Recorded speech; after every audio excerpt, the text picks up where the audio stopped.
चरणों के नीचे नतमस्तक करने लगा और तालियों की गड़गड़ाहट इतना देर तक चलता रहा जितना उनको समय दिया गया था। आज उन्हीं की जन्म जयंती युवा दिवस के अवसर पर जिनके ओजस्वी वचनों से गुंज उठा है विश्व गगन, वही प्रेरणा पुंज हमारे स्वामी पूज्य विवेकानंद। आज उनकी जन्म जयंती पे दो तीन बातें कह करके समाप्त करूंगा। मैं तो बोल तो बहुत सकता हूं, लेकिन समय का अभाव है। जातीय जनगणना में भी जाना है तो कहूंगा कि लोहा जितना तपता है उतना ही ताकत भरता है। लोहा जितना तपता है उतना ही ताकत भरता है। हीरा जितना जलता है, हीरा पर जितनी धार लगे उतना प्रखर निकलता है। मिट्टी का बर्तन पकता है तो धुन पर खूब खनकता है। सूरज जैसा बनना है तो सूरज इतना चलना होगा। नदियों सा आदर पाना है तो पर्वत छोड़ निकलना होगा। हम भारत के बेटे हैं, क्यों सोचे राह सरल होगा। कुछ ज्यादा वक्त लगेगा पर संघर्ष जरूर सफल होगा। हर एक संकट का हल होगा। वो आज नहीं तो कल होगा, वो आज नहीं तो कल होगा। तो हम लोग जिस नए मुकाम, नए उम्मीद और नए उत्साह के साथ, नए जोश के साथ जो आगे बढ़ रहे हैं, वो ये बढ़ता रहे, ये कारवां चलता रहे।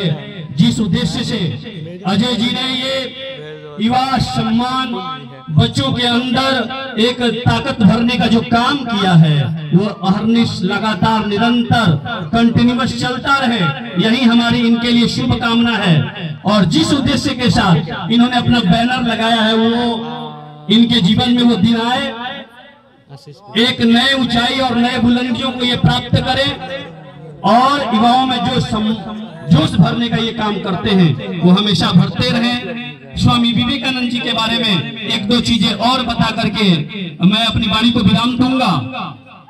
हमारे स्कूल के प्रधानाध्यापक, हमारे बड़े भाई श्री भवेश तिवारी जी यहाँ उपस्थित हैं, छोटे भाई रवि मिश्रा जी उपस्थित हैं और पंकज आशीष जी उपस्थित हैं, जिनका आज हमें मन संचालन देखने को मिलेगा। इनकी वाणी सुनता हूं तो मुझे भी कुछ अंदर से जोश आता है। देखिए, स्वामी विवेकानंद जी ने जब किसी के पास वो जाते थे, गुरु के खोज में जब निकलते थे, सच्चा गुरु कौन है इसमें मैं बता रहा हूं, तो जाते थे जब, तो किसी से कहते थे कि क्या आप मुझे भगवान का दर्शन करा सकते हैं, तो जितने भी संत महात्मा थे बस पीछे हट जाते थे। जब उन्हें पता चला कि रामकृष्ण परमहंस जी यहाँ आने वाले हैं, तो उनके पास गए और उन्होंने कहा ओजस्वी भाषा में, क्या आप मुझे भगवान को दिखा सकते हैं? तो उन्होंने कहा कि हाँ, मैं दिखा सकता हूँ। और वो माँ काली के परम भक्त थे, उन्होंने दिखाया उनको भगवान को। उन्होंने उन्हें ब्रह्म की दीक्षा दी और उनके शिष्य बने। पता है, इतने वो दरिद्र थे, स्वामी विवेकानंद जी की मत पूछिए। उन्होंने कहा कि देखिए, ये माँ काली का मंदिर है, इसमें जाओ, जो चाहो मांग लो। स्वामी विवेकानंद जी को कहा उन्होंने, स्वामी विवेकानंद जी गए और उन्हें मांगा, हे माँ, मुझे ज्ञान दो, मुझे शक्ति दो, मुझे वैराग्य दो। बोले कि ये क्या मांग के आया, तुम्हें कुछ धन दौलत मांग लो? बोले नहीं, मुझे यही चाहिए। उन्होंने कहा कि जाओ, तुम्हारे घर में कभी मोटे अनाज की कभी कमी नहीं होगी। ये रामकृष्ण परमहंस जी ने कहा, और उनके घर में कभी इस चीज की कमी नहीं हुई। तो हमें मांगना क्या है?